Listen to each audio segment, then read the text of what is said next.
बाहर बारिश हो रही थी और मन के अंदर सवालों का भंवर उठा था। पता नहीं सासू माँ और पति पीहू के जज्बातों को समझ पाएंगे या नहीं। गाड़ी में बैठी पीहू अपने मन के सवालों से लड़ रही थी और गाड़ी अपनी रफ्तार से ससुराल की गलियों की तरफ बढ़ रही थी।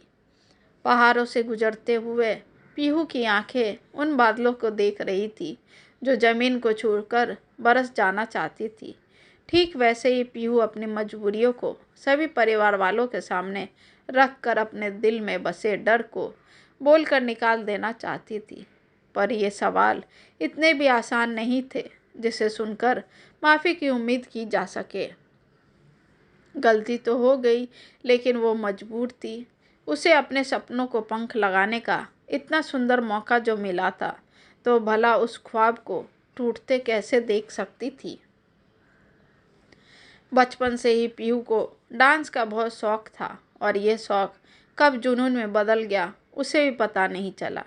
पहले तो पीहू स्कूल के डांस प्रोग्राम में भाग लेकर अपनी इच्छाओं को पूरा करती थी, पर जैसे जैसे वो बड़ी होती गई उसका डांस का जुनून सर चढ़कर बोलने लगा।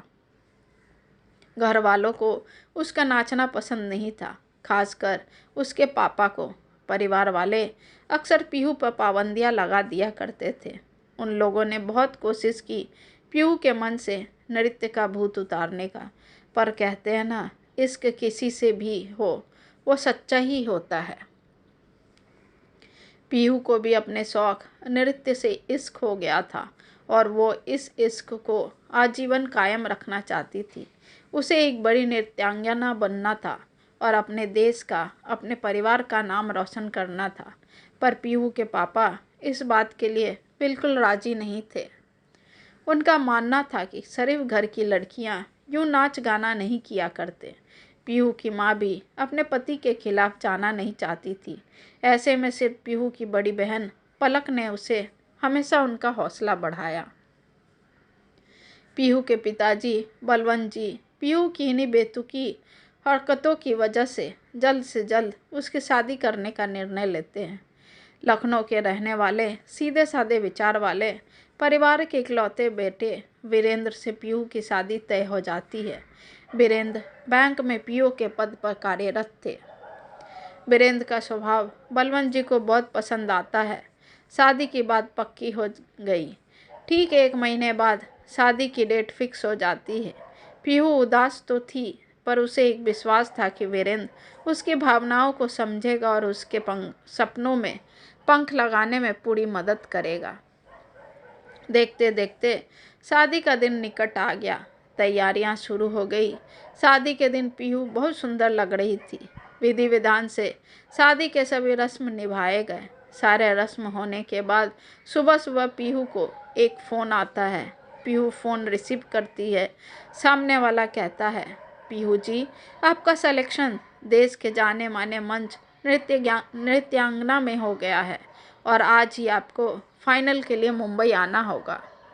शादी से पहले पीहू चोरी छिपे इस प्रतियोगिता में अपना नाम दर्ज करवा आई थी और साथ में अपना नृत्य कला का एक वीडियो भी देकर आई थी, जिसे देखने के बाद नृत्यांगना के श्रेष्ठ गणों को पीहू के छुपे हुनर को लोगों के सामने लाना था।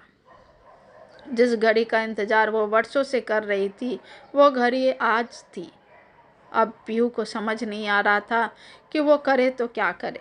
विदाई तो दोनों तरफ थी। फ़र्क इतना था कि वीरेन के साथ जाती तो मान सम्मान मिलता और अपने सपने के घर को पाने के लिए जाती तो बदनामी, बेइज्जती और अपमान का साथ मिलता। मन की दुविधा को लेकर पीहू अपनी बड़ी बहन पलक के पास गई और जाते ही रोने लगी। पलक ने चुप कराते हुए कहा, अरे पगली, अभी तेरी विदाई में समय है, इतना रोएगी अभी से तो शहर में बाढ़ आ जाएगा। रोऊं नहीं तो क्या करूं दीदी, तुम ही बताओ। फिर अपने रुआसे आवाज़ में पीहू कहती है, अरे दीदी, ये आंसू खुशी के भी हैं और दुख के भी हैं। मैं क्या करूं अब, आप ही कुछ करो। फिर पीहू ने डांस सिलेक्शन वाली बात पलक को बताई। पीहू की बात सुनकर पलक भी दोराहे में उलझ गई। करे तो क्या करे। अभी किसी को बताना यानी आपकी तो सामत आ जाएगी और नहीं बताया तो तेरे सपनों का कत्ल हो जाएगा। मम्मी पापा तो कभी नहीं मानेंगे और ना ही तेरे ससुराल वाले। एक काम कर, तू यहाँ से भाग जा, मैं आगे संभाल लूँगी। मैं तेरे जाने का इंतज़ाम कर देती हूँ। पर दीदी, पीहू ने कहा, पर वर कुछ नहीं, तू अपना बैग बांध, मैं देखती हूँ। अरे पगली, ये मौका ज़िंदगी में एक बार ही मिलता है। पर हाँ पीहू, जीत कर ही आना, बाकी मेरे पर छोड़ दे। पीहू के कुछ दोस्तों को फटाफट पलक ने फ़ोन किया और आधे घंटे के अंदर पीहू वहाँ से सबकी निगाहें से बचकर निकल गई। जाते जाते एक चिट्ठी अपने पिताजी और वीरेन के नाम छोड़कर गई। उस चिट्ठी में एक लाइन लिखा था, मैं आज ऐसे आप लोगों के मान सम्मान को मिट्टी में मिलाकर जा रही हूँ, पर जाते जाते आप सभी से एक वादा करती हूँ कि अब वापस आऊँगी तो जीत कर ही, और आप सबका सर गर्व से ऊंचा करके आऊँगी। उम्मीद है आप लोग मुझे माफ़ कर देंगे। पीहू के जाने के बाद कुछ देर बाद पूरे घर में ये बात फैल गई कि पीहू भाग गई। लड़के वालों की तरफ तो अजीब सा सन्नाटा था जब लोगों के मुंह से ये सुनने को मिलता, अरे बहू भाग गई, अब तो दूल्हे को खाली हाथ ही लौटना पड़ेगा।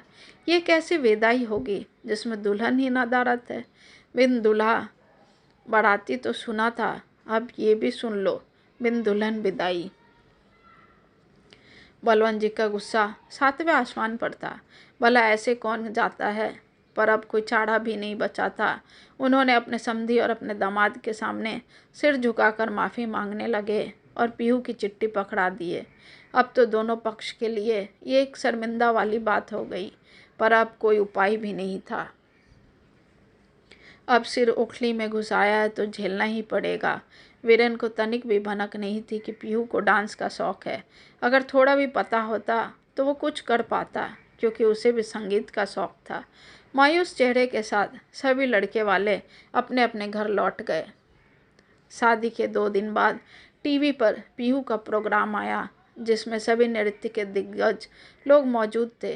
पीहू ने भी अपना बेहतरीन प्रदर्शन दिया। पीहू के नृत्य से सभी लोग काफ़ी प्रभावित हुए और उसे विनर घोषित किया गया। मेडल के साथ साथ उसे इनाम राशि भी मिली। साथ में पीहू का काफ़ी सम्मान भी किया गया, जिसे देखकर बलवंत जी की आंखों से खुशी के आंसू छलक उठे। 4 दिनों बाद जब वह अपने शहर वापस आई तो सबसे पहले अपने पिताजी से मिली और अपने किए की माफ़ी मांगी। उन लोगों ने तो माफ़ कर दिया, पर अब पीहू को डर लग रहा था कि वीरेन और उसका परिवार माफ़ करेगा या नहीं, अपनाएंगे या नहीं। तभी गाड़ी के रुकने के साथ उसकी तंद्रा टूटती है। उसकी गाड़ी ससुराल के दरवाजे पर आकर रुकी। नजरें घुमाकर देखा तो सासू माँ आरती के थाल लिए खड़ी थी। साथ में वीरेन मुस्कुराता हुआ कार का दरवाज़ा खोलता है। सभी को यूं देखकर पीहू नम आँखों से अपने सासू माँ और ससुर जी के पैर छूकर माफ़ी मांगती है। सासू माँ पीहू को गले लगाकर कहती है, हमारे घर की बेटियाँ रोया नहीं करती। हाँ, ये अलग बात है, अगर बता कर जाती तो शायद ये प्यार न मिल पाता। फिर सभी हंसते हंसते अंदर चले जाते हैं।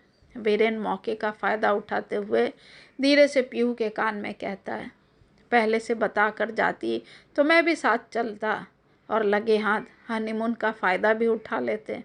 पीहू वीरेन की बातों को सुनकर शर्म से अपनी पलकें झुका लेती है।